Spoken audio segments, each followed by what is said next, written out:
Uma dúvida que acho que o torcedor vai pintar daqui a pouquinho, que é em relação ao calendário, né?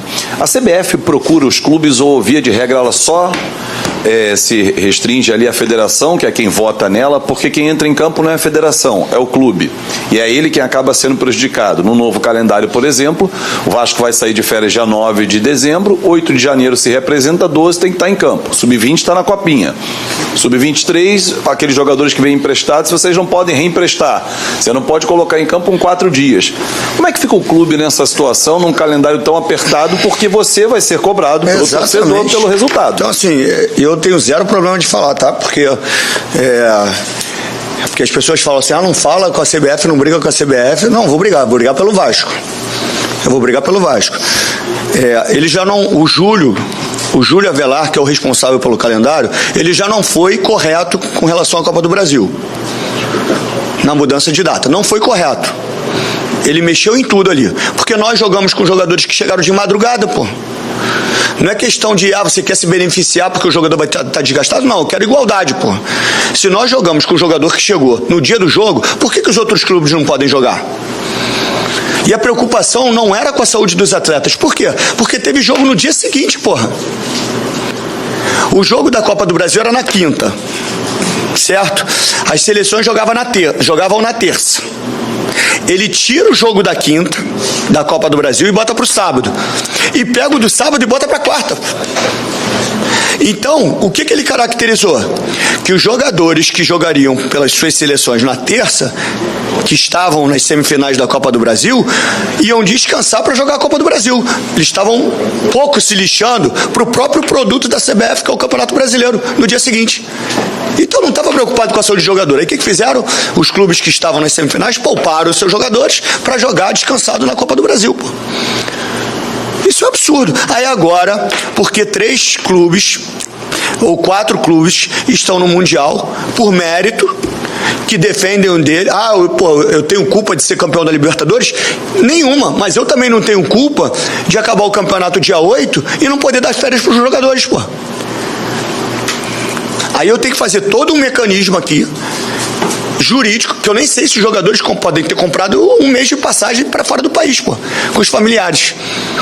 E agora eu tenho que fazer um mecanismo aqui com os jogadores, de logística, ou dar o mês de férias para eles completo, ou diminuir um pouquinho, tirar alguns jogadores de repente da Taça São Paulo, ou então começar com um time muito alternativo aqui no Carioca e você cobrado pelos resultados do Campeonato Carioca. Porque a torcida não quer saber se foi antecipado ou não. Ela quer saber que a gente tem que ganhar o Carioca e tá certo, pode cobrar isso. Aí quem vai ser cobrado sou eu. Aí o que eu faço com os jogadores agora? Então, assim, me desculpe, é um ano atípico por uma invenção da FIFA de querer fazer o torneio de um mês, onde a gente não tem calendário, e para a Europa é muito fácil, que é término de temporada. Aí pra gente é no meio da nossa temporada e a gente tem que parar o campeonato, porque 4 clubes, e um dia vai ser o Vasco que vai estar lá, não podem perder os jogos aqui, mas beleza, você está pensando nos 4 clubes, e os outros clubes? Que passaram uma temporada desgastante e querem descansar. Então, que a CBF e que as federações entrassem num acordo para mudar o campeonato estadual. Pelo menos nesse momento. Que os grandes tivessem o início do Carioca com as equipes menores e fizessem só um quadrangular. Que aí teria tempo dos grandes, que eu digo não desmerecendo os pequenos, mas porque jogaram a temporada até o final do ano, pudessem descansar até o mês completo, de férias pela lei. Aí como é que eu falo isso agora? Eu chego lá pro elenco e falo assim, vocês não vão ter 30 dias de férias, não, vocês vão ter 25. Não, mas eu já comprei passagem. Então eu tenho que quebrar minha cabeça, porque o cara que está lá só para fazer isso, o calendário, não faz, pô. Entendeu? Porque quando eu fui consultado sobre a Copa do Brasil, voltando para a Copa do Brasil, eu já mostrei a minha indignação. Não adiantou nada, escutou por escutar, pô.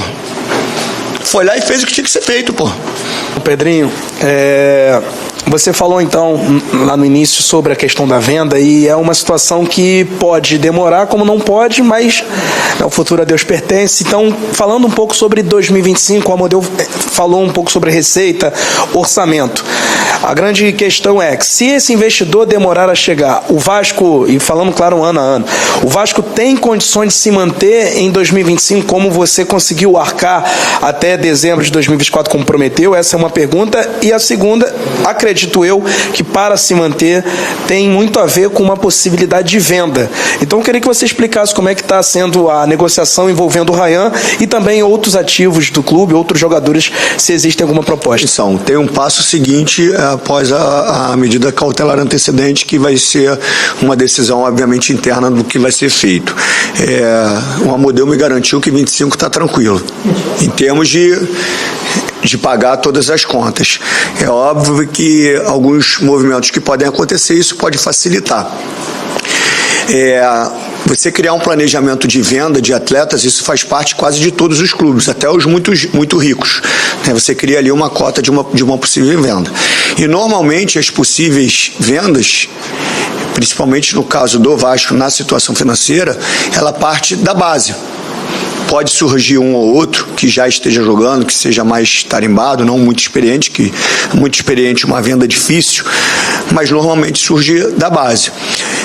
A base, para mim, ela é importante por diversos aspectos. Eu quero chegar num nível que o Vasco utilize a base o máximo de tempo possível, que ele tenha um retorno técnico, que o Vasco tenha um retorno técnico para uma possível venda. Não é esse momento.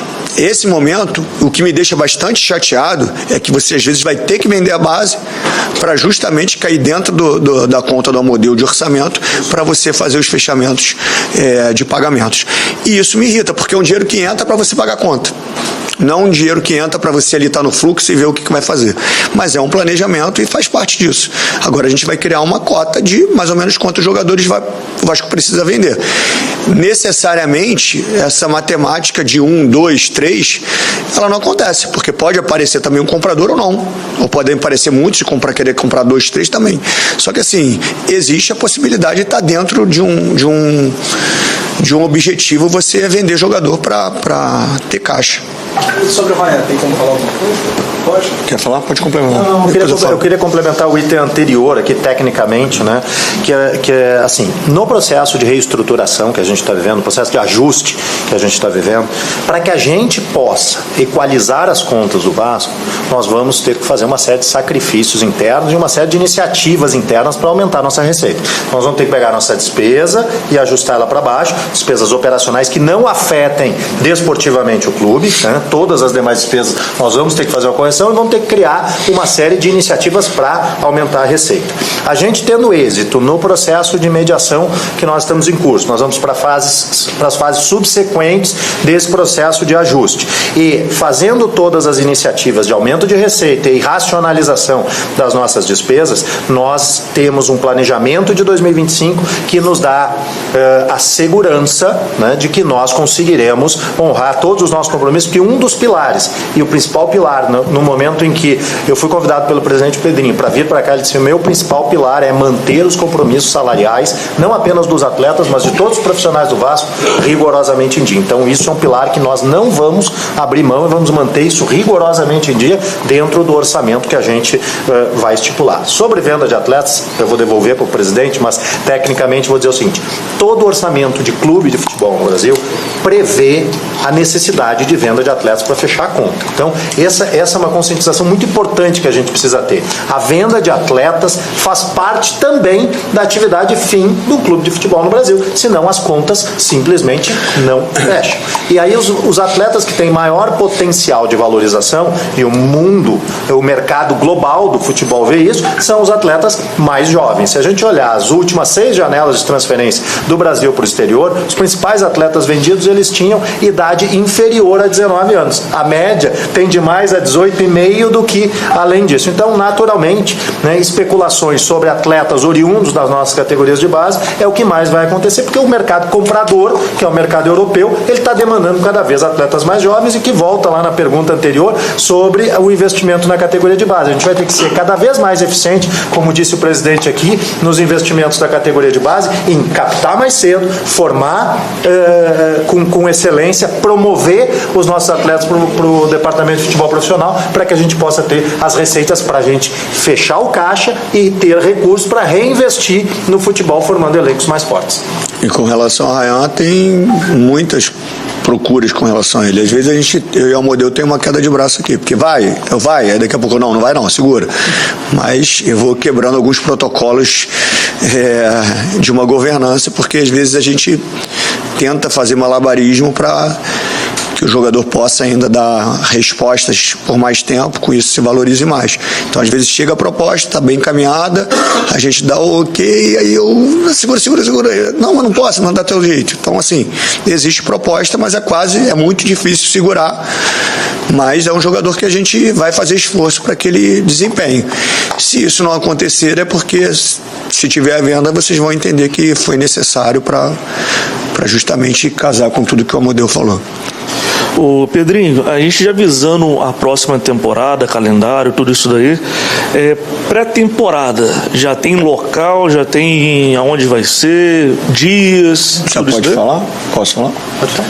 Vai ser aqui no Rio de Janeiro, no centro de treinamentos. Não teve o convite da Florida Cup. A gente estava vendo qual seria a necessidade de sair do Rio de Janeiro, de repente para ir para Atibaia, para outro lugar, para dizer que saiu, e num consenso ali geral, em termos de economia, e já ter o centro de treinamento e fazer uma logística, uma dinâmica muito melhor. Os jogadores ficam no hotel ótimo, 5 estrelas. Tem o centro de treinamento que ali tem toda a aparelhagem, obviamente, necessária para eles fazerem a pré-temporada. Eles podem ter acesso aos seus familiares, dia de treino integral eles dormem, no dia que não vai para casa, tipo isso, e você está ali economizando e não correndo risco. O que teve uma reclamação muito grande quando eu cheguei, foi da pré-temporada que aconteceu no Uruguai, que não tinha estrutura nenhuma. Isso foi uma grande reclamação. E aí não é crítica, nada de 777 não, dessa vez não é não.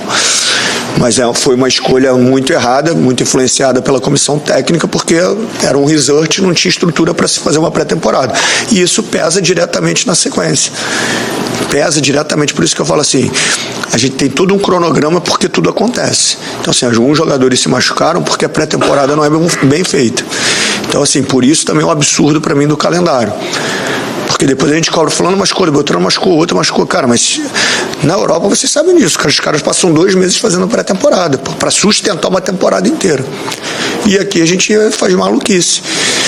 Então, acho que numa conversa geral, o Rio de Janeiro foi a melhor opção.